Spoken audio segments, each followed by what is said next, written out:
Ladies and gentlemen, we have a very special show for you today.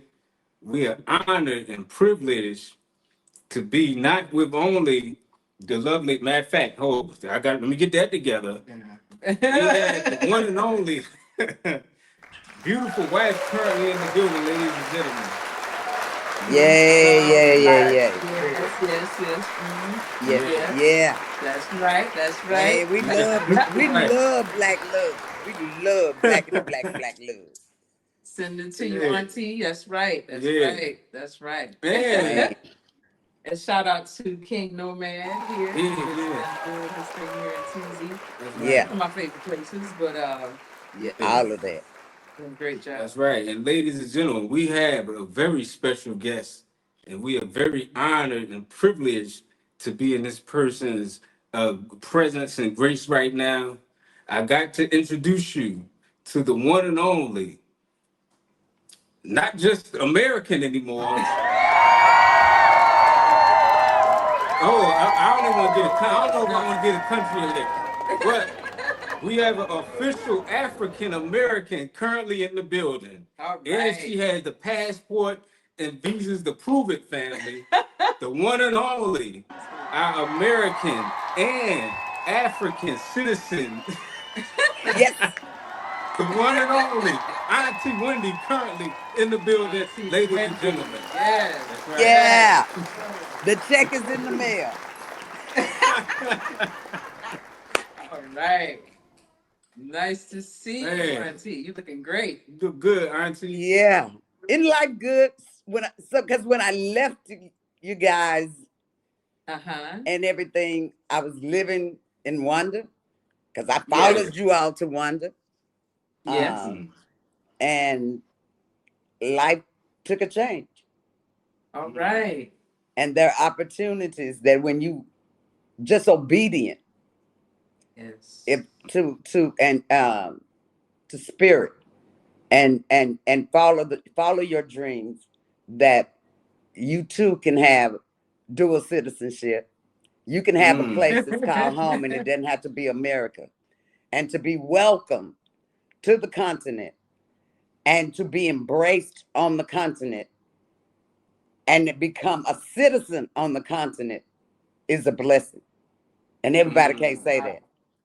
Yeah. Everybody can't Every- say Not that. everybody can say that. Right. And so my going to America at any time is a choice because I mm. have a home. And Mm. so I I had contemplated my time at Wonder was over. I knew it was over. Um, Okay. After the bank messed up my money, I knew it was over. Oh Um, no. yeah, but see, So the thing is, we have American mindset, and we think that everything works with what we're familiar with, and it doesn't. And it worked good until it didn't. Um, and so I had the worst experience with Bank of Kigali uh, misplacing $6,000 of my oh money no. and getting upset with me because I told them I'm leaving the country. You know I'm leaving the country, and you keep saying you need more time. And then they told me that Visa had to investigate. I contacted Visa, and Visa said no, the bank has to do it. Then the bank took 4 months. Then I contacted the World Bank at Rwanda, and they gave them 15 days to Mm. get my case solved. And Ooh. they eventually put all the money. They put all the money back, but $1,000 into my Rwandan account. And I said, "Well, you know that I'm not in Rwanda. I need you to put it back into my American account." And they told me I have to pay the transfer, and I only could Mm. transfer uh, a hundred. I could only transfer 100,000 Rwandan francs a day. And Man, so they that's like wanted me to $100, not ain't it? only they wanted me to pay for the transfer. And then I'm like, you lost my money. You still 1,000 short. They just stopped talking to me altogether. They wouldn't answer any calls. They wouldn't Mm. answer emails. I contacted the World Bank and told them that they told me the case was settled.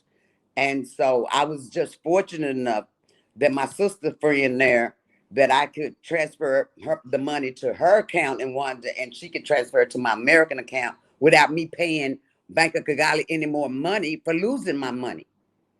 And so they contacted me and said they found it was a bank ring of people that would do, but you never apologized, and you never. I gave you date by date with what was in what was taken out of my account, what was mine, what wasn't. I gave you a ledger, everything. And when they found some Google accounts that an Indian person had did, they were quick to give me an accounting of that. But all of my other money, no accounting, nothing. And then they told me it was finished. It was closed.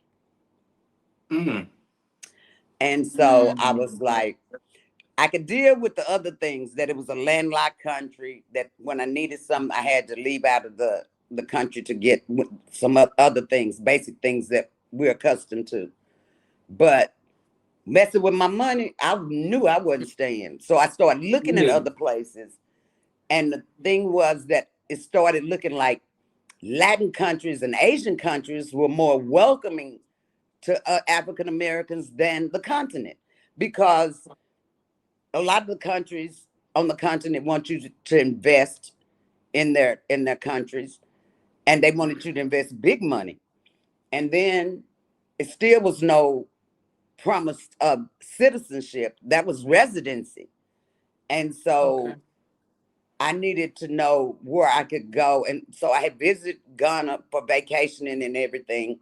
And so there is a group here called AAAG, which is African American Association of Ghana. And I joined them, and they directed me all the way to the Minister of Interior, and I made history because on November the 19th, 544 melanated people became citizens of Ghana. Man. All right. And up until Congratulations. that time, only Congratulations. 196 was the largest that they had did. And it was like I came full circle because, you know, I wanted to come to Ghana in the beginning, but during COVID, it was just so crazy and everything. And that's when I stumbled on you guys, and y'all led me to Rwanda and everything. And it was the best place to be during COVID, and a transition for somebody that had never been on the continent. So it was a soft landing, but I knew that my time had came to an end there, because I was so in love with the healing process there, that I could heal, that there was calmness, and everything. But then when you start growing, and after 3 years, where do you go? What do you do? And so I wasn't ready to die. I'm retired, but I'm not ready to die. I still have adventure in me. I still want to explore. And they kept changing the retirement visa. So I was put on a 10-year visa, but it required that I leave every 6 months. So that becomes costly when you have to travel every 6 months. And at my age, I like first class travel. So it became very, I think I deserved that. And so it became costly. And so and Ghana had became a vacation spot and everything. So I was familiar with it. And getting here, it was like, I got my Airbnb for a week. I found me a resident in 4 days. And then now I'm still unpacking in my new place, because I found me a garden home. But you're so welcome. You're so welcome, and the people are different. Because I know you're familiar with the stare in Rwanda. That killer stare. Curious, And like curious stare. yeah, I mean, because after being there so long, they still stared me down. And so here, there is no staring.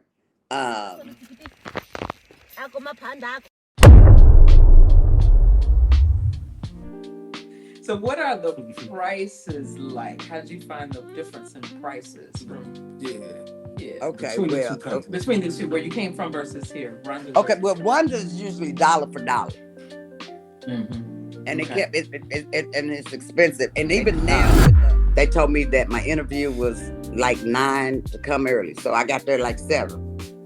They decided to start early, so I was like number 4. So it's a panel. They interview you, want to know why should Ghana be? Why should they allow Ghana to be your home? What could you